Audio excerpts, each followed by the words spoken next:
Segundo livro das Crônicas dos Reis, capítulo 20, os versículos de 1 em diante.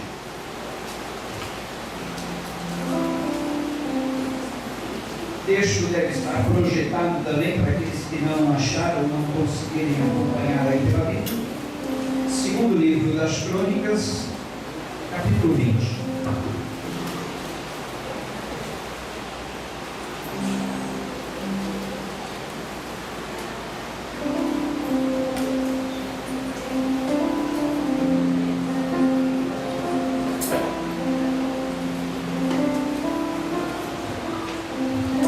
Diz a palavra do Senhor, e depois disso, os Moabitas e os Amonitas, com alguns dos Meunitas, entraram em guerra contra Josafá.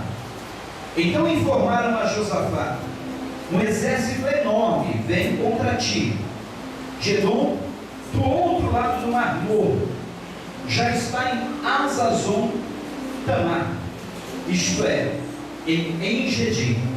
Alarmado, Josafá decidiu consultar o Senhor e proclamou um jejum em todo o reino de Judá. Reuniu-se, pois, o povo vindo de todas as cidades de Judá para buscarem a ajuda do Senhor. Josafá levantou-se na Assembleia de Judá e de Jerusalém, no templo do Senhor, na frente do pátio novo, e orou: Senhor, Deus dos nossos antepassados, não és tu Deus que está nos céus? Tu dominas sobre todos os reinos do mundo. Força e poder estão em tuas mãos, e ninguém pode opor-se a ti. Não és tu o nosso Deus que expulsaste os habitantes dessa terra perante Israel, teu povo, e a deste para sempre aos descendentes do teu amigo Abraão? Eles a têm habitado e nela construído um santuário, em honra ao teu nome, dizendo: se alguma desgraça nos atingir, seja o castigo da espada, seja peste, seja fome, nós nos colocaremos em tua presença diante deste templo, pois ele leva o teu nome, e clamaremos a ti em nossa angústia, e tu nos ouvirás e nos salvarás. Mas agora, aí estão Amonitas, Moabitas e habitantes dos montes de Seir, cujos territórios não permitiste que Israel invadisse quando vinha do Egito. Por isso os israelitas se desviaram deles e não os destruíram.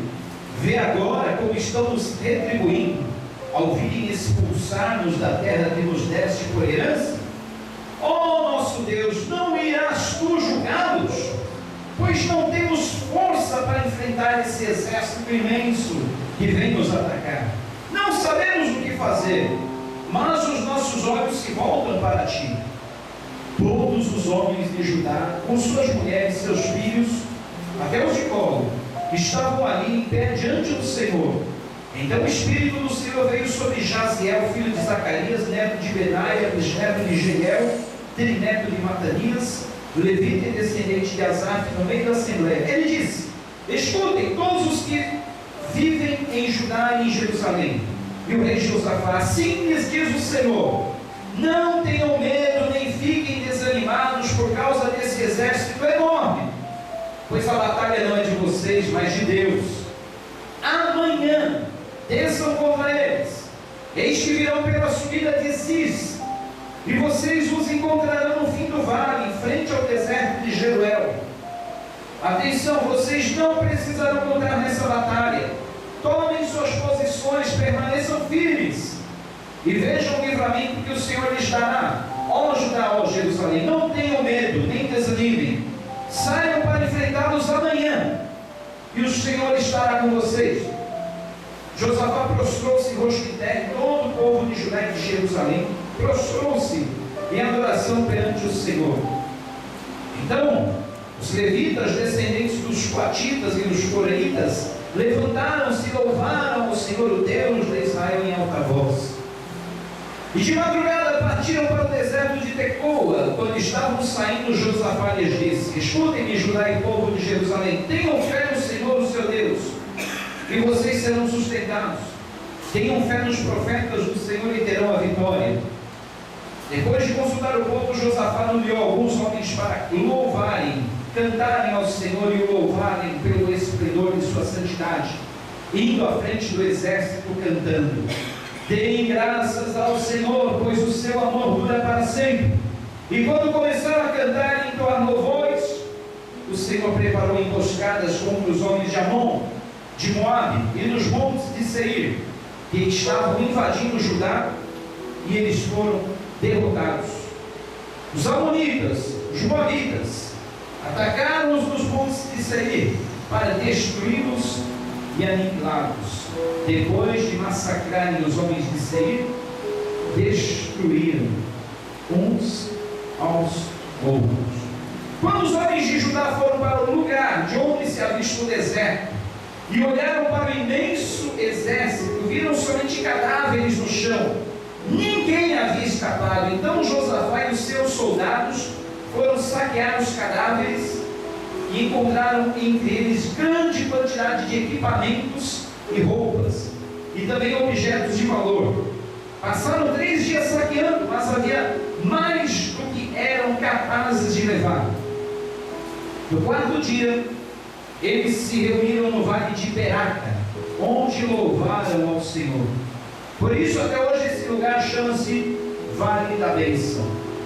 Senhor, e nessa noite, a Tua palavra, que é viva, infalível e eficaz, ela possa fazer em nosso interior tudo aquilo que ela está proposta a fazer, Pai. Não me deixe atrapalhar ou impedir o Teu plano, mas que eu seja simples canal para transmitir o Teu recado ao Teu povo nesta noite, Pai. Assim eu te agradeço, em nome de Jesus. Amém. Queridos, o que eu quero enfatizar, que Deus colocou no meu coração para passar para vocês nessa noite, é o seguinte: eu já adiantei um pouco o assunto aqui na quinta-feira passada, quando dizia que muitas das nossas batalhas, muitas das nossas lutas que nós temos a enfrentar durante o meio da semana, e essas lutas não são poucas, e são lutas árduas para muitos de nós, problemas os mais diversos possíveis. Eu quero dizer que essas lutas que você enfrenta no meio da semana, elas podem ser ganhas aqui no domingo à noite. Elas podem ser ganhas por antecipação. Como isso, pastor? Louvando e adorando ao Senhor. Vocês creem que o mesmo Deus que era no passado, Ele atua hoje? Ele é o mesmo ontem, hoje e o será para sempre? Pois bem, no texto lido, Judá, que era um rei, seu rei Josafá, estavam ameaçados. 3 exércitos fortíssimos vinham contra o reino de Judá. E Josafá, junto com seu exército, tremeram, como é normal, diante de uma luta contra um inimigo mais forte. A tendência é temermos na base, ficarmos com medo, não é verdade? Quando vem um problema maior do que você é capaz de resolver, ficamos receosos, não é verdade? E Josafá ficou receoso. Só que havia um diferencial na vida dele e de todo o reino de Judá, que era o seguinte: eles tinham um Deus a quem clamar. Como eu e você, nós temos um Deus que nós podemos clamar, recorrer, buscar em todo o tempo, e principalmente quando estamos em aflição. Judá então se pôs a buscar o Senhor junto com todo o povo de Judá. Josafá, o seu rei, todo o povo de Judá puseram-se a buscar o Senhor, proclamando o jejum e entrando na presença de Deus, perguntando: Senhor, temos te servido durante todos esses anos, seu povo tem sido fiel a ti, nós não fizemos mal a esses exércitos que vêm contra nós, e agora eles querem nos retribuir com mal. Eles querem vir para cima de nós, Senhor, nos expulsar da nossa terra. Vês tu isso, Pai? E Deus responde a oração de Josafá da seguinte forma: tenho visto a oração de vocês, tenho visto a situação que vocês estão, e eu tenho algo a transmitir. Usando os seus profetas, Deus disse: amanhã vocês descerão contra esses 3 exércitos. E nessa batalha, vocês não terão que fazer nada.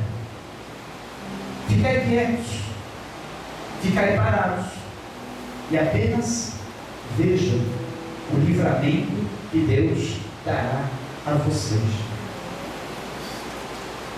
Cantem louvores, pois essa será a arma de guerra na mão de vocês.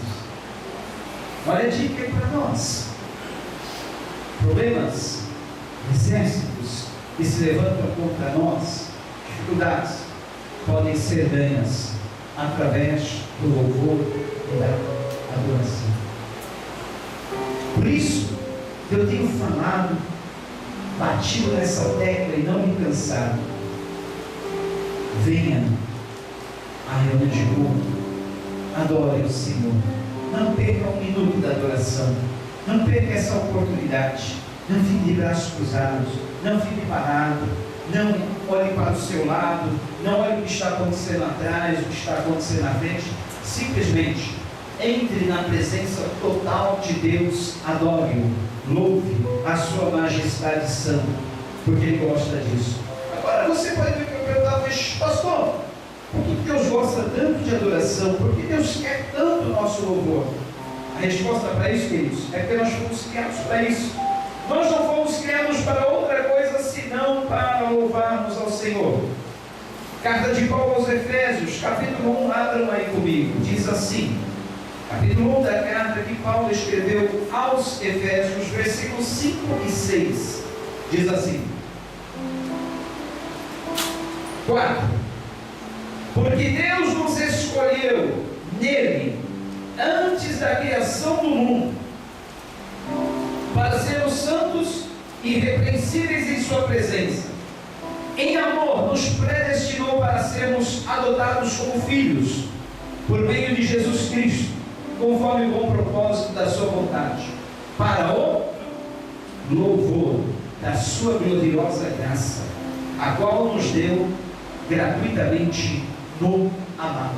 Paulo está dizendo aqui aos crentes de Éfeso que antes mesmo de criar o mundo, Deus já havia nos escolhido. Mas como pode ser isso? Antes de criar o mundo, Deus já havia pensado em nós, sim. Deus já sabia que nós viríamos à existência. Deus pensou em você há muito tempo antes de criar todas as coisas. Ele pensou em você antes de criar o mar, pensou em você antes de criar as árvores, pensou em você antes de criar toda a vegetação, tudo que há no mundo. Ele pensou em você. E Ele determinou assim: vou criar os meus filhos, e eu vou determinar que eles sejam criados para o meu louvor, para a minha glória, para darem louvor ao meu nome. Pronto. Só isso já bastava. Podíamos encerrar o sermão aqui dizendo: bom, se nós fomos criados para louvar ao Senhor, então não há motivo para não louvar ao Senhor. Nós fomos criados para o louvor dele. Tanto é que em Apocalipse nós vemos que uma das coisas que nós vamos fazer, ou talvez a coisa que nós vamos fazer por toda a eternidade, é o louvor a Deus. E por que não começarmos a louvar desde aqui? Romanos 12, 1 a 2, está escrito o seguinte: Paulo dizendo à igreja em Roma: rogo-vos, pois, irmãos, que apresenteis os vossos corpos em sacrifício vivo, santo, agradável a Deus, que é o vosso culto racional. E não vos conformeis com esse mundo, com esse século, mas transformai-vos pela renovação do vosso entendimento, para que experimenteis a boa, perfeita e agradável vontade do Senhor. Rogo-vos, pois, irmãos, que apresenteis os vossos corpos em sacrifício vivo, santo, agradável a Deus, que é o vosso culto racional, o vosso culto inteligente. E não vos conformeis, não tomeis a forma desse mundo, mas transformai-vos pela renovação do vosso entendimento, para que experimenteis qual seja a boa, a perfeita e a agradável vontade do Senhor. Paulo está dizendo aqui que a nossa vida tem que ser um contínuo ofertar do nosso corpo, da nossa vida, das nossas emoções, do nosso ser, da nossa mente, da nossa alma, do nosso coração, em sacrifício a Deus. Como uma ovelha sacrificada a Deus, assim tem que ser a nossa vida, dando a Ele o nosso culto inteligente, o nosso culto racional, não tomando a forma desse mundo, mas transformando principalmente a forma de nós pensarmos, para que assim experimentemos a boa, perfeita e agradável vontade do Senhor. Quantos aqui querem que Deus faça a vontade dele na sua vida? Eu sei que todos vocês querem e desejam isso ardentemente, como eu também desejo.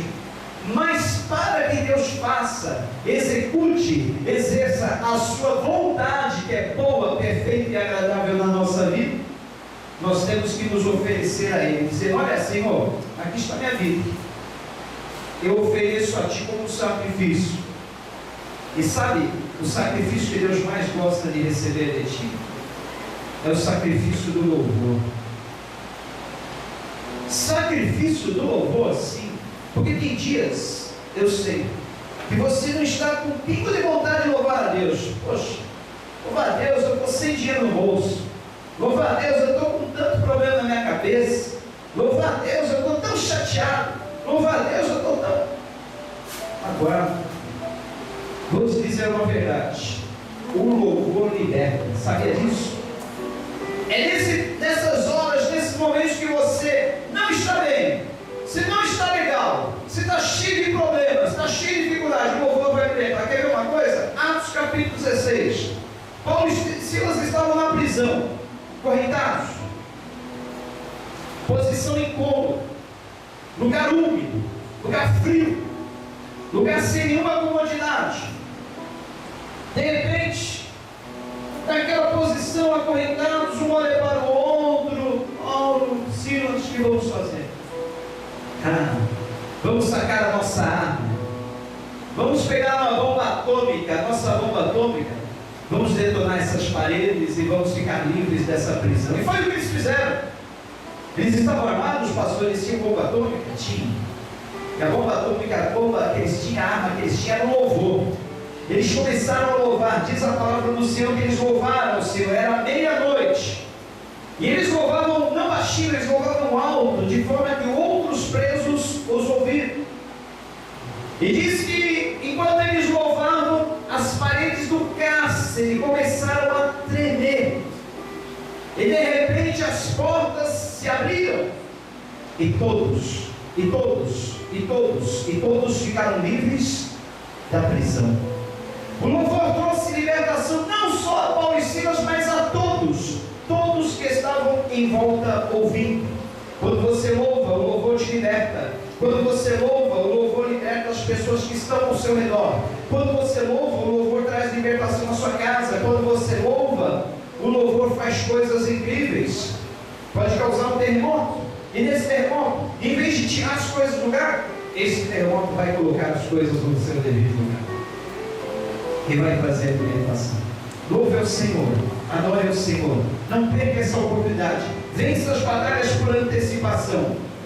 Na primeira carta, aliás, no primeiro livro das Crônicas dos Reis, capítulo 16, versículo 29, está escrito assim: tributai ao Senhor a glória do seu nome, trazei presentes, e vinde perante Ele, adorai ao Senhor na beleza da sua santidade. Tributai ao Senhor a glória do seu nome, trazei presentes, e vinde perante Ele, adorai ao Senhor na beleza da sua santidade. Quantos nessa noite vieram trazer presentes ao Senhor? Entregaram? Já entregaram o seu presente ao Senhor? Sabe o que é o presente que a Bíblia está dizendo aqui? É o seu louvor. Quando nós louvamos ao Senhor, nós estamos entregando presentes a Ele. Quando nós adoramos ao Senhor, nós estamos o presenteando. Então você dá um belo presente ao Senhor agora, dizendo: glória ao teu nome, Senhor, glória a ti, Senhor. Eu te louvo, eu te exalto, eu te adoro, porque tu és grande. Eu te louvo, te adoro, te exalto na beleza da sua santidade. Dê um presente aí ao Senhor. Fale com seus lábios. Adore. Diga alguma coisa que você deseja dizer, entregar ao Senhor. Eu te louvo porque tu és bom, eu te louvo porque tu és maravilhoso, eu te louvo porque tu és a força do meu viver. Fale, adore. Vou dar um minuto para você louvar o Senhor, adorar o Senhor, com as palavras que você desejar. Pode falar.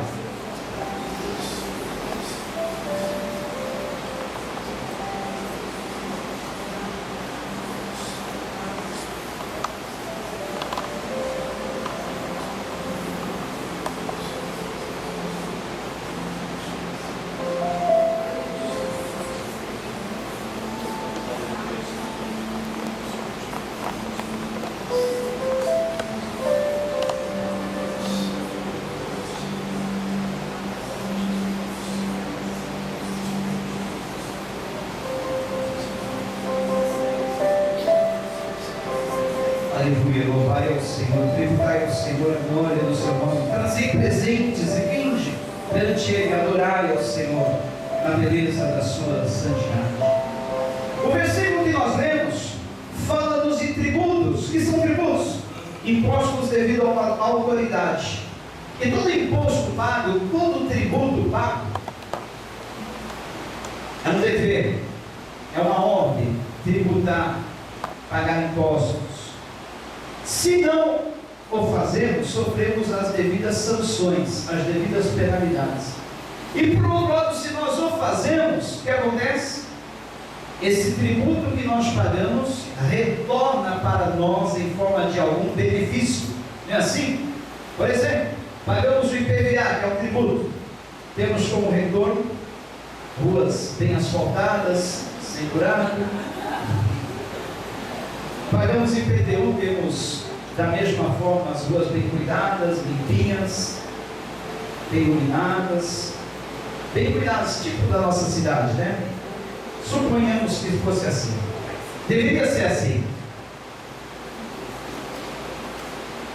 Infelizmente, o governo da terra, os governos humanos, não cumprem como deve ser cumprido a lei dos tributos. Oferecemos tributos, mas muitas vezes não temos o retorno que deveríamos ter.